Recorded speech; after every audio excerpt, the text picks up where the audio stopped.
안녕하세요. 안녕하세요.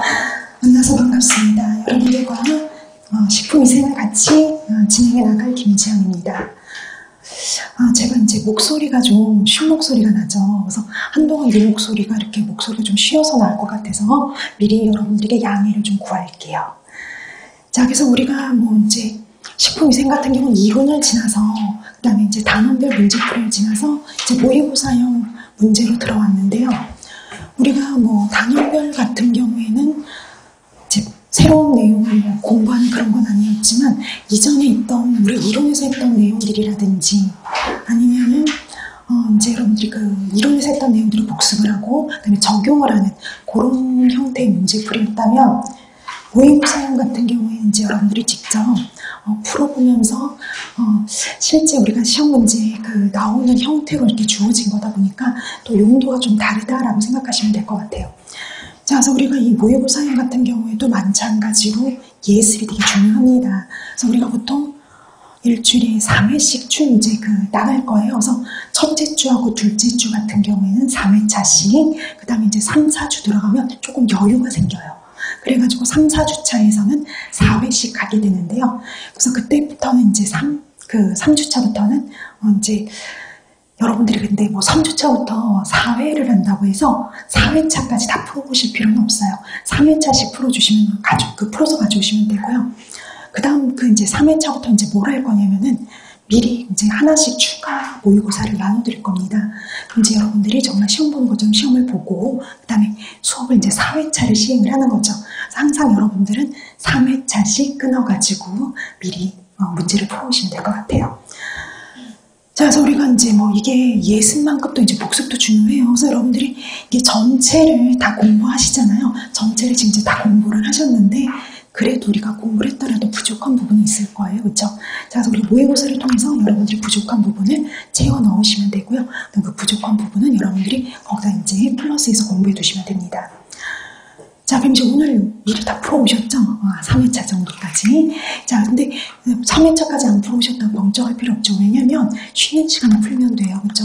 우리가 말씀드렸죠. 식품위생을 풀 시간이 길지 않아요. 한 10분 내에 다 풀고 답안을 작성하는 게 가장 여유롭거든요. 그래서 그렇기 때문에 보통 이제 한 10분 정도 문제 푸는데 한 10분, 답안 작성하는데 2분 내지 3분 정도 해가지고 여러분들이 그 식품위생에 쓸 여유 시간은 그 정도거든요. 그래야지 이제 화학을 푸는데 좀 여유를 두고 풀 수가 있어요. 자, 그래서 이제 항상 여러분들 말씀드렸지만 이제 모의고사부터는 내가 이 문제를 푸는데 얼마나 걸리는지를 꼭 확인을 해 두실 필요는 있다라는 거 확인해 주시면 됩니다. 자, 그럼 이제 우리가 올해 이제 1회 모의고사부터 보도록 할게요. 자, 1회 모의고사 보시면은요, 1페이지 20문제 풀었는데 여러분 어떠셨어요? 문제가 다 우리가 배운 데서 나오긴 했어요. 그렇죠? 배운 데서 나왔는데 잘 생각이 안 나는 것들도 있죠. 긴가민가 하는 것들. 그래서 아마 여기서도 긴가민가 하는 것들이 한두 문제 있었을 것 같아요. 그래서 그 한두 문제를 여러분들이 잡느냐 아니면 놓치느냐 그거에 따라서 여러분들이 결과가 달라집니다. 그 다음에 이제 우리 단원별 하면서요. 또 이번에 개정됐잖아요. 그렇죠? 개정된 게 되게 좀 많았어요. 근데 그 개정된 사항이 다 적용이 되는 게 아니라 그 개정된 사항 중에 일부가만 적용이 되고 그 일부 적용되는 내용을 단원별 문제풀이 때 다 정리를 해드렸어요. 그렇죠? 그래서 보통 앞쪽에서 1, 2, 3회 정도의 그 개정된 사항과 관련된 법규 문제를 다 넣어버렸어요. 그래서 다시 한번 여러분들이 확인해 두시라고. 그래서 1회 모의고사에도 그런 내용이 있죠. 자, 그럼 이제 1번부터 들어갑니다. 자, 1번. 지표미생물의 작용 요건으로 거리가 먼 것 그랬습니다. 그래서 여러분 지표미생물 그러면 우리가 위생지표미생물, 위생지표균, 오염지표균 이렇게 얘기하기도 하죠. 그래서 앞에 또 붙여서 분변오염지표균이라고 얘기도 하기도 합니다.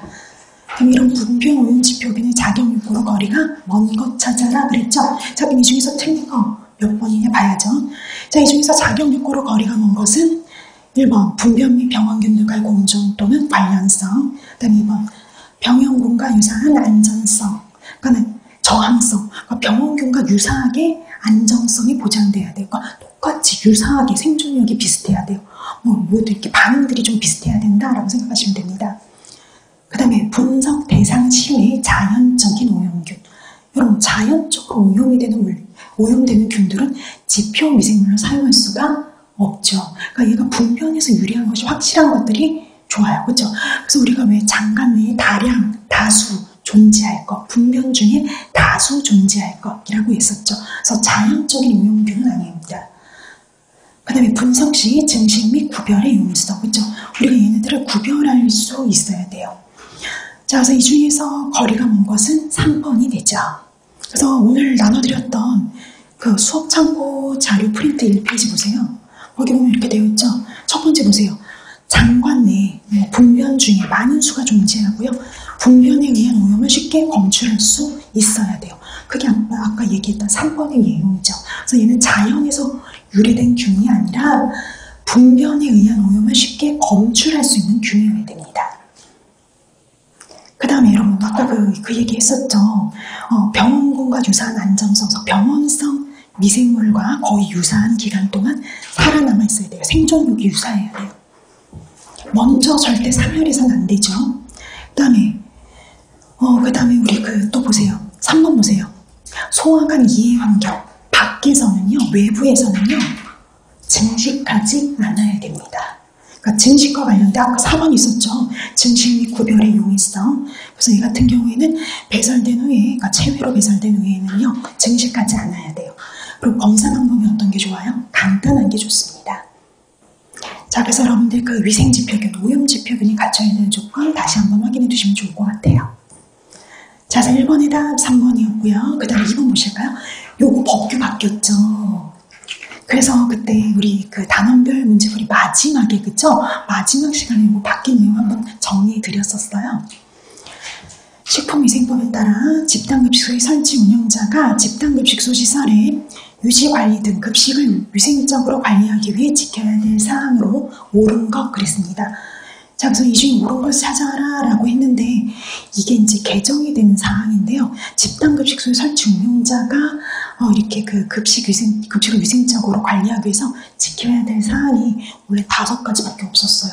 근데 이게 몇 가지로 늘어나냐면 11가지로 늘어났었죠. 그와 관련된 문제입니다. 자, 그 중에서 옳은 것 그랬습니다. 가부터 보실까요? 식중독 발생 시 보관 또는 사용 중인 식품은 역학조사가 완료될 때까지 폐기하거나 소독 등으로 현장을 훼손하지 아니하는 것. 그렇죠? 요거 있었죠. 이거 새롭게 개정된 사항에 추가된 내용이었어요. 그 다음에 조리 제공한 식품의 매회 1인 분량을 총리령으로 정하는 바에 따라 144시간 이상을 보관할 것. 이건 원래 있었던 거죠. 그러니까 원래부터 보존 시 이렇게 관리해라 라는 기준이 있었습니다. 그 다음에 유통기한이 경과한 원재료 또는 완제품을 조리할 목적으로 보관하거나 이를 음식물의 조리에 사용하지 아니할 것. 너무 당연한 건데 이것도 추가된 사항이죠. 개정되었을 때. 그 다음에 둘 이상의 업소가 같은 건물에서 수원을 사용할 경우에도 각각 업소의 검사에 대한 시험 결과 성적서를 구비할 것. 근데 이거는 우리가 이 물을 사용을 하잖아요. 하는데 물에 의해서 많이 식중독 사고가 발생을 하죠. 지하수가 특히 문제가 됩니다. 그러니까 우리가 수돗물을 사용할 적에는 관련이 없어요. 근데 지하수를 사용할 때는 먹는 물 수질 기준이 어때야 돼요? 적합해야 되고 그 적합하다는 성적서가 있어야 된다는 거죠. 근데 만약에 같은 건물에 여러 군데 음식점이 있어요. 다 그 여러 군데 음식점에서 똑같은 지하수를 사용을 합니다. 그런 경우에는 한 군데에서만 시험 성적서를 받아도요. 그걸 다 동일하게 사용하는 게 가능했었죠. 한 군데에서만 받아도 됐었어요. 이것도 이번에 개정된 사항에 들어가는 내용이죠. 자, 그래서 이 중에 얘 같은 경우에는 각각 업소의 검사에 대한 시험 결과 성적서를 구비해야 된다. 그런데 그렇게 할 필요는 없다는 거죠. 한 군데 것을 같이 사용할 수 있어요. 자, 그래서 이 중에서 옳은 것 찾아라 그랬으니까 가나 다해서 답은 2번이 되죠. 자, 그래서 2번의 답 2번입니다. 근데 우리 그 개정된 사항 조금 보고 갈까요? 자, 오늘 나누려던 프린트 1페이지. 자, 거기 보면 집단급식소의 설치 운영자가 준수해야 대한 사항과 관련된 거 여러분들 나중에 꼭 다시 한번 보셔야 되는데 그 중에 우리가 1번, 2번 항상 할 때 말씀드렸죠. 얘는 이렇게 읽는다. 1항, 2항. 그치? 그럼 우리 2항 볼게요. 2항. 자, 2항에서 집단급식소를 설치 운영하는 자가 집단급식소 시설의 위치, 유지, 관리 등 급식을 위생적으로 관리하기 위해서 지켜야 될 사항이 나와요. 자, 그 중에 1번, 2번, 3번, 1번부터 2항의 1번부터 4번, 그리고 11번은 기존에 있던 것들. 기존에 있던 것들. 그 다음에 5항부터 10항. 5번부터 10번. 여기가 새롭게 추가된 사항입니다. 추가. 그래서 여러분들이 5번부터 10번을 추가된 사항을 다시 한번 확인해 두실 필요가 있죠. 자, 그래서 이번에 있는 보존식과 관련된 거, 그거 다시 한번 확인해 두시고요. 1인분씩 144시간 이상, 그 다음에 5항부터 10항의 사항도 확인해 두실 필요 있죠. 우리 아까 라이에 있는 수돗물과 관련된 수돗물, 지하수, 물과 관련된 거 있죠? 지하수를 사용하는 경우, 그건 8번에 있어요. 자, 그래서 다시 한번 이렇게 확인해 주시면 되겠습니다. 자, 그 다음에 여러분 아까 그랬잖아요. 보존식은 매회 1인 분량을 총리령으로 정하는 바에 따라서 144시간 이상 보관해야 되잖아요. 그럼 그 총리령으로 정하는 사항이 뭐냐? 그 밑에 나옵니다. 자, 시행규칙 제95조에 나오죠. 그 총리령으로 정하는 바가 뭐냐면 매회 1인 분량을 섭씨 영하 18도씨 이하로 보관해야 된다. 그게 바로 총리령으로 정하는 바에 따라예요. 그래서 여러분 복음에 이래요. 매회 1인 분량을 영하 18도씨 이하에서 144시간 이상 보관해라라는 게 기본이라고 보시면 됩니다. 자, 근데 이거 안 지켰을 때요. 제대로 안 지켰을 때 과태료 부과하는 게 달라진 거 아시죠? 예전에는 과태료가 되게 적었어요. 근데 과태료가 이제 올랐죠. 그게 바로 개정된 사항이에요. 자, 그래서 여러분 거기 보세요. 시행령 별표 2에 보면 과태료 부과 기준에 서목에 거기는 목이라고 읽어요. 서목의 2번을 보시면 이렇게 되어 있죠.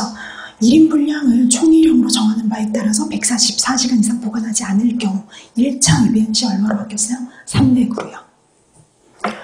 예전에는 되게 적은 금액이었는데 이제 이게 좀 올라간 거죠. 300만 원.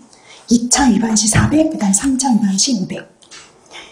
이것도 이제 우리 이론 시간에 이거 개정될 거다 앞으로 그랬었죠. 근데 이게 이제 12월 달에 개정이 됐어요. 그러면서 우리 이제 단원별 문제 풀이 때 한번 했었죠. 자, 그 다음에 뭐뭐, 그 밑에 있는 뭐뭐 보세요. 뭐뭐가 원래부터 있던 거예요. 원래부터 있던 건데 우리 그거 보니까 이제 뭐뭐는 원래부터 있던 건데 우리랑 관련이 또 있어서 집어넣어 놨습니다. 우리 왜 그거 기억나시죠? 보고 절차. 자, 집단급식소에서 식중독이 발생을 했을 경우 이 집단급식소의 설치 운영자가요.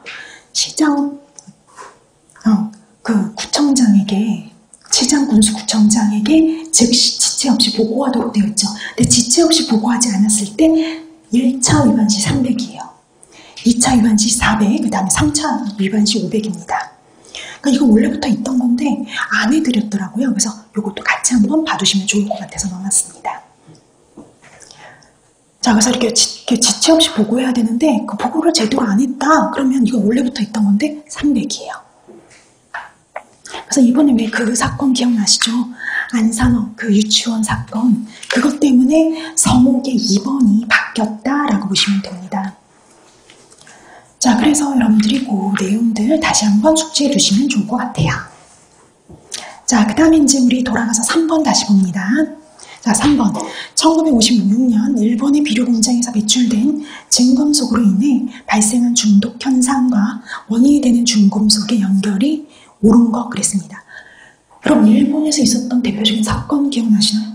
자, 일본에서 있었던 대표적인 그 공장 폐수와 관련된 사건 그러면요 2가지를 꼽을 수 있어요. 이타이타이와 미나마타. 근데 여러분 그 연도가 다르죠. 먼저 발생한 게 뭐였어요? 카드뮴. 이타이타이였죠. 그래서 40년대에 발생했던 게 카드뮴 중독 사건이 이타이타이. 그 다음에 50년대에 발생했던 게 뭐였어요? 수은 중독에 의한 미나마타였죠. 자, 그래서 1956년 일본의 비료 공장에서 배출된 중금속으로 인해서 발생했던 거 미나마타병. 그리고 그건 뭐 중독이에요? 수은 중독입니다.